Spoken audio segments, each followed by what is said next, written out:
Bienvenue à tous sur Média TV. Le leadership, cette qualité qui permet de motiver les équipes, les mettre en effervescence, les faire avancer, a pu être ébranlé par l'incertitude et le poids de la pandémie, car au final, derrière un leader se cache un être humain avec ses forces et aussi ses fragilités. Leadership en entreprise, à l'épreuve de la pandémie, on en parle tout de suite avec vous, Naoufel Merini. Vous êtes un spécialiste en leadership et développement. Comment ça va ?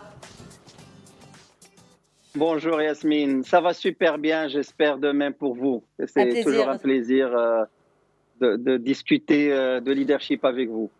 Plaisir partagé. Justement, on va revenir aux basiques pour commencer cet entretien avec vous. On rappelle ce qu'est le leadership. Comment vous le définissez en tant que spécialiste ? C'est un peu, des fois on peut tomber un petit peu d'être contaminé par le définir et le mettre dans un contexte, alors que la définition facile, c'est la responsabilité, puis on va dire la capacité d'unir et puis de mobiliser des gens autour d'un objectif commun ou d'une vision commune. Mais de là à le laisser juste à cette simple définition, on peut en faire un tort parce que finalement, c'est beaucoup plus grand, c'est beaucoup plus vaste qu'une simple définition. Et la pandémie a montré que nos leaders avaient énormément de challenges s'ils restaient dans cette définition classique. Ok, alors on va y arriver justement, mais ce leadership, comment il s'acquiert et comment il se développe? Et est-ce qu'il se développe? Est-ce que c'est inné ou c'est acquis? Je sais que vous voulez le sortir du cadre de cette définition classique standard qui est connue, mais on va rester dans ce cadre que l'on connaît, classique de la définition, juste pour le début de cet entretien, juste pour comprendre ce qu'est le leadership et ensuite le faire avancer comme de la même manière qu'il a été, on va dire, secoué par la pandémie. Inné ou acquis? Non, il est définitivement acquis. Quelques éléments, quelques traits de caractère ou l'expérience qu'on a eue peut aider un leader quand on le définit et on fait la distinction entre manager et leader dans la définition classique. C'est que, je l'ai toujours dit, et une de vos émissions, Yasmine, c'est il faut se leader soi-même avant de leader les autres. Donc, le processus de développement commence de l'intérieur, commence dans ma capacité à me leader moi-même, à gérer mon émotion, à prendre soin de moi. Une fois que je suis dans cet équilibre-là, j'ai besoin, c'est-à-dire on part de la conscience de soi, et puis n'oubliez pas que je suis que le résultat, comme être humain, comme leader, je suis que les résultats de vraiment plusieurs voix qui me parlent. Et puis, je suis un système. Ce système-là, une fois qu'il est bien bâti, je peux aller vers les autres. Donc, on parle d'un état d'esprit, changer l'état d'esprit, après, acquérir les outils qui me permettent d'être le leader, et puis la pratique. C'est-à-dire qu'un leader se développe à travers le temps, une fois qu'il a le bon état d'esprit, qu'il a appris, qu'il a été formé pour faire les choses d'une manière qui amène à motiver et inspirer ses membres d'équipe, et puis qu'il a pratiqué, qu'il s'est fait confiance, qu'il a pris le risque d'échouer, d'apprendre de ses échecs, et puis surtout cette manière de est-ce que je suis convaincu que c'est la bonne chose à faire? Est-ce que je vois de l'intérêt pour moi? Il y a un dicton d'un coach de basket qui dit leadership is a profession of love. We can't lead people unless we love them. Le leadership, c'est une profession d'amour, et on peut prendre amour comme bienveillance. On ne peut pas leader les gens sans avoir ce sentiment qu'on veut prendre soin d'eux. Donc finalement, c'est plus on prend soin des gens, plus on développe des capacités de leadership, et plus on prend soin des gens, plus les gens prennent soin de notre business. Et finalement, c'est ce qu'on veut. On veut de la performance, mais on veut garder aussi nos talents. Donc oui, il se développe. Mes trois aspects élémentaires pour moi, le bon état d'esprit, la formation et les outils qui me permettent de bien faire, et puis la pratique jusqu'à ce que ça devienne une deuxième nature. Je ne réfléchis plus. Les gens peuvent le voir dans mon vécu et je peux les inspirer parce que maintenant, ça fait partie de mes convictions. C'est comme ça que j'amène mon équipe vers un objectif précis. Mais alors, ce deuxième élément qui est très important, qui sont les outils, je pense que dans différents environnements, on va dire, c'est pas véritablement pris en considération. Pendant longtemps, le leadership, c'est enfin, compris comme une personne qui a cette capacité à fédérer, mais voilà, elle est comme ça, elle est douée, mais elle n'est pas outillée. Les outils sont donc une composante importante. Donc, d'où la formation. Bien sûr, parce que oui, la formation, le mentoring, le coaching, il y a énormément de manières de développer nos leaders. Maintenant, le point, Yasmine, est très intéressant que tu viens d'invoquer, c'est on a mélangé trop souvent le leadership avec cette charisme, cette posture, cette aura qu'on a. Alors qu'on a beaucoup de leaders qui sont introvertis, qui ne parlent pas beaucoup, qui n'ont pas ce qu'on appelle outgoing, et je m'excuse d'utiliser beaucoup de mots anglais, mais ce mélange-là n'aide pas le développement du leadership. Alors quand on parle leadership, c'est quelqu'un qui est intelligent émotionnellement, qui a une prise de conscience de soi, qui a de l'empathie, qui est capable de bien écouter, qui est capable d'observer le verbal, le paraverbal et le non-verbal de ses team members. C'est quelqu'un qui est à l'écoute de la diversité dans son équipe. C'est pas juste ma manière de faire. Je suis, comme on dit toujours pour définir la diversité, je suis pas différent de vous, je suis différent comme vous. Donc, les styles de travail, parce que dans la diversité, on a les styles de personnalité, mais le style de travail.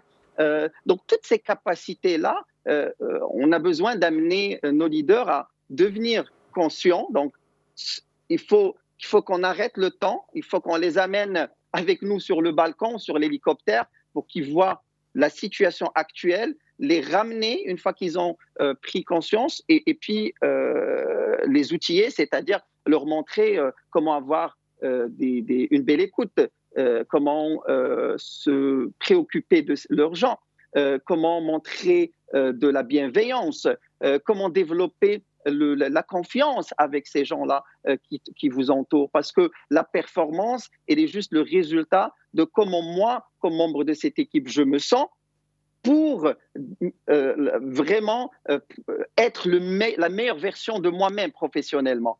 Et pour que je puisse être la meilleure version de moi-même professionnellement, j'ai besoin qu'on me donne des choses. Donc, si le leader manager n'est pas outillé pour me le donner, il est juste dans, et là on distingue le management et le leadership. Le manager, il gère les choses, mais le leader, il lead les gens.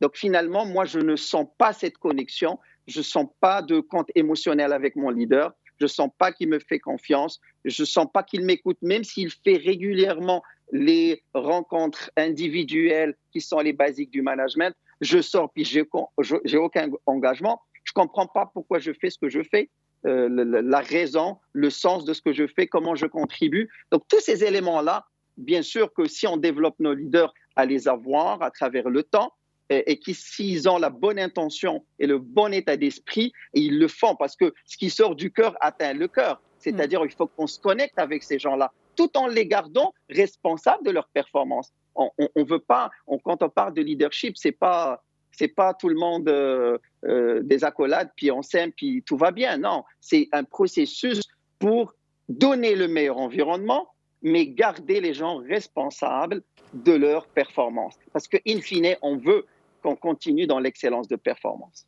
Alors, il y a un autre élément qui m'interpelle et que vous avez cité comme extrêmement important, c'est l'affection et l'amour. Or, dans le cadre professionnel, les gens disent qu'il faut rester justement professionnel et ne pas faire jouer les émotions et les sentiments. Alors que vous dites, le leader, c'est quelqu'un qui lead par amour aussi des gens. Oui, et cet amour-là, il faut bien faire la nuance. On ne parle pas de l'amour qu'on a c'est-à-dire au niveau familial, au niveau relationnel. On parle d'un amour professionnel. L'amour professionnel, c'est le caring, c'est la bienveillance. Okay. Maintenant, je reviens à ta question qui est par rapport à comment je vais utiliser l'émotion. Si je les utilise ça peut être interprété comme de la manipulation. Et la ligne est vraiment mince entre management et autorité, manipulation et leadership. Ce qu'on veut, c'est pas utiliser l'émotion, c'est reconnaître l'émotion, la mienne et celle de mon collaborateur. Et je n'ai pas besoin d'adhérer à cette émotion, j'ai besoin de la comprendre pour savoir de quelle manière je vais motiver la personne qui est devant moi. La personne qui est avec moi, quand elle arrive au travail, et on en parle avant la pandémie, elle avait toujours avec un petit sac invisible, ses problèmes, ses défis, ainsi de suite. Si moi, comme leader, manager, je n'ai pas la capacité de vérifier et de valider si cette personne a besoin d'aide, de support, ou si elle est indépendante, même si elle a des problèmes, je ne saurais pas comment vraiment l'aider. Donc finalement, ce que j'essaie, c'est pas de forcer la personne à s'ouvrir ou de forcer la personne à montrer de l'émotion. Ce que j'essaie de faire, c'est identifier et diagnostiquer et analyser le cas de chaque collaborateur pour moi identifier de quelle manière je vais communiquer, de quelle manière je vais motiver et de quelle manière je vais amener ce collaborateur-là de point A vers point B, qui est la destination de la performance. Mais dans ce cas-là, le leader, alors dans ce cas-là, ce leader manager, il bosse quand? Puisque j'ai l'impression que pour diagnostiquer, justement, pour suivre ce processus, pour lire une personne, il faut du temps. C'est un job à part entière. Il bosse quand? Petite parenthèse, bien sûr. C'est de mes expériences et mes observations, on paye un leader pour faire ce travail-là. Parce que finalement, sa performance, c'est le résultat des performances individuelles. On ne lui demande pas de devenir un superviseur ou un collaborateur senior. Le travail est fait par les team members. Lui, ces collaborateurs-là, son vrai travail, 70%, bon, je donne un chiffre comme ça, mais ça va dépendre de chaque situation et chaque industrie et chaque réalité. Mais plus que 50% de son travail, c'est de s'occuper de ces gens. Et s'occuper de ces gens, c'est prendre le temps de connaître, de bâtir un compte émotionnel avec eux, leur donner le meilleur environnement. Ton meilleur environnement pour toi, ce qui te motive, Yasmine, est peut-être différent du mien. Donc, si on a le même manager, s'il nous gère de la même manière, un de nous va être hyper content et l'autre hyper frustré. Absolument. Donc, finalement, aujourd'hui, je signe et je vais mettre le point sur le travail d'un leader est vraiment une bonne partie de son travail, c'est faire que ces gens ont le meilleur environnement et la meilleure relation requise pour qu'ils donnent plus que ce qu'il faut. Et c'est ça l'élément essentiel. Quand on a une équipe, si on investit 3 mois, 6 mois à bâtir une équipe avec de la confiance, de la bienveillance, à adapter notre style de leadership selon le style de la personnalité, après 6 mois, je n'ai pas besoin de travailler parce que le résultat, je n'ai même plus besoin de faire le suivi. Les gens vont faire plus que ce que je leur demande. Parce que l'être humain, il est fait. Quand il se sent bien, il se dépasse. Quand il ne se sent pas bien, il ne te donne même pas le 100% pour lequel il reçoit une paye. Et là, on rentre dans un circuit de suivi, de plan de performance, de ressources humaines. Il quitte, on doit recruter quelqu'un d'autre. Tout ça a un coût. Donc, imaginez si on s'investit dès le début à prendre soin de nos gens. Qu'est-ce qui va arriver? On travaillera moins et on fera plus de performance. Alors, vous dites, il faut que les managers, les leaders, sachent que la définition classique ne leur rend pas service dans le cadre de cette pandémie, qu'il faut qu'ils se développent encore plus. Qu'est-ce que vous voulez dire par là? Si on va prendre la pandémie comme une situation, puis moi je la prends comme une situation comme les autres, on pouvait avoir autre chose. On se préparait pour l'intelligence artificielle, on se préparait que dans 10 ans, 15 ans, on travaillera en virtuel, la pandémie est venue et puis elle a amené son lot de mauvaises nouvelles, mais aussi son lot de bonnes nouvelles. Et puis on a vu que l'être humain et les leaders et les entreprises ont été incroyablement efficaces à transitionner vers le monde virtuel. Techniquement, oui, ça a été une réussite. Maintenant, est-ce qu'on l'a réussi au niveau capital humain? Je me pose des questions. Parce que finalement, la nouvelle définition de leadership, à mon sens, c'est que on avait un leadership classique qu'on appelle ou un leadership technique, c'est-à-dire je sais déjà comment faire. J'ai une routine. Pour le problème X, j'ai la solution Y.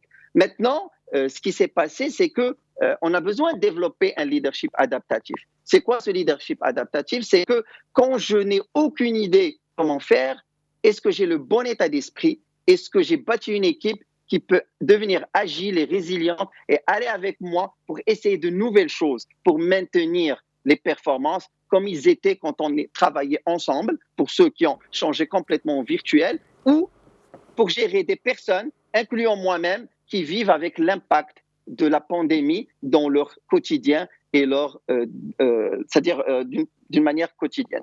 Donc, finalement, aujourd'hui, ce que je prends, c'est qu'on développe nos leaders vers un leadership adaptatif pour que ce soit pour la pandémie ou pour ce qui va se passer, et espérons aucune pandémie, mais d'autres changements qui vont arriver dans l'environnement, on est plus outillés. On aura moins de défis, moins de challenges. Et puis, on saura que finalement, l'élément dont on parlait depuis des années et des années et des années, c'est que mon job, c'est prendre soin de mes gens et de la bonne manière. Et puis, si je ne le fais pas, je risque de perdre des talents. Et on sait c'est quoi le coût de perdre des talents ou de les garder, mais de les garder démotivés. Donc finalement, aujourd'hui, oui, il faut qu'on transitionne d'un leadership classique vers un leadership qui est plus adaptatif. Et puis, je veux juste donner un exemple de ces leadership techniques et leadership adaptatif. Ça fait longtemps, l'être humain, pour chercher de la nourriture, c'était adaptatif. Aujourd'hui, chercher de la nourriture, c'est technique. Donc finalement, ce qu'on veut dans les entreprises, c'est que toute nouvelle situation, tout gros changement dans l'organisation, pandémie, changement radical de manière de faire, on est prêt psychologiquement, émotionnellement à virer sans qu'il y ait trop de résistance ou sans qu'il y ait trop de dégâts sur la performance et sur les gens qui nous amènent vers ces performances. Naoufel Merini, merci infiniment d'avoir été avec nous. Merci pour toutes ces explications. J'espère qu'on aura le plaisir de vous recevoir une nouvelle fois sur Médien TV. Au revoir. Ça m'a fait plaisir, Yasmine. Bonne journée. Également, merci beaucoup. Un grand merci à toute l'équipe en régie. À très vite sur Médien TV.